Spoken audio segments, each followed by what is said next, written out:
بسم اللہ الرحمن الرحیم۔ السلام علیکم ورحمۃ اللہ وبرکاتہ۔ دن یا رات کسی بھی وقت یہ کلمات پڑھیں، اللہ خوش ہوگا اور کروڑوں حاجات پوری ہوں گی انشاءاللہ۔ ناظرین، اگر آپ چاہتے ہیں کہ بن مانگے اللہ پاک آپ کی ہر حاجات کو پورا کریں، ہر دعا کو پورا کریں، آپ کی زندگی سے پریشانیوں کو، غموں کو، دکھوں کو، بیماریوں کو دور کر دیں، آپ کے گھر میں رزق میں ہو، برکت و فراوانی ہو، تو آپ دن یا رات کسی بھی وقت یہ کلمات لازمی پڑھیں، ان کو پڑھنے کا معمول بنا لیں۔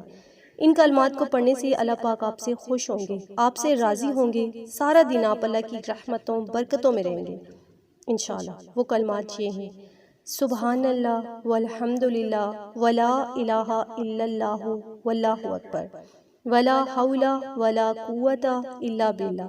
صرف 10 مرتبہ یہ کلمات پڑھنے کا معمول بنا لیں، دن میں یا رات میں یا کسی بھی وقت سونے سے پہلے، تو انشاءاللہ آپ کی تمام حاجات کے لیے اللہ پاک کافی ہوں گے۔ تو آپ اس عمل کو لازمی کریں، اسے شیئر کریں، ویڈیو کو لائک اور چینل کو سبسکرائب کریں۔ جزاک اللہ۔